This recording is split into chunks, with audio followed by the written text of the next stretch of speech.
Welcome to Sweet Life Beat Life. We hope this video helps. In this video, I will show you how to replace your Jeep Grand Cherokee key fob battery. First, gather your essential tools. You'll need a small flathead screwdriver and a fresh CR2032 battery.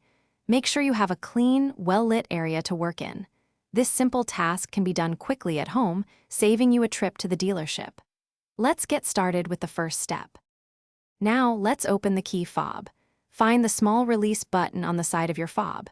Press and hold this button, then pull out the emergency key. With the emergency key removed, you'll see a small slot.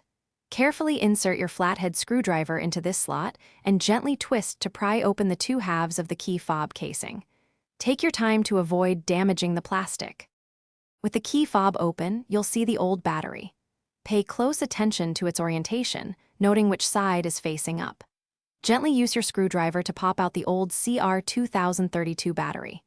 Now, take your new CR2032 battery and insert it into the compartment, ensuring the positive side, usually marked with a plus sign, is facing upwards. This ensures proper contact and function. Finally, let's reassemble your key fob.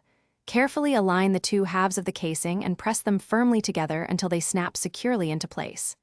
Next, slide the emergency key back into its slot until you hear a click, indicating it's fully seated.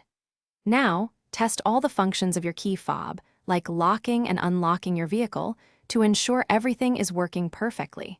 You've successfully replaced your key fob battery. Thanks for watching. Consider subscribing if we helped you.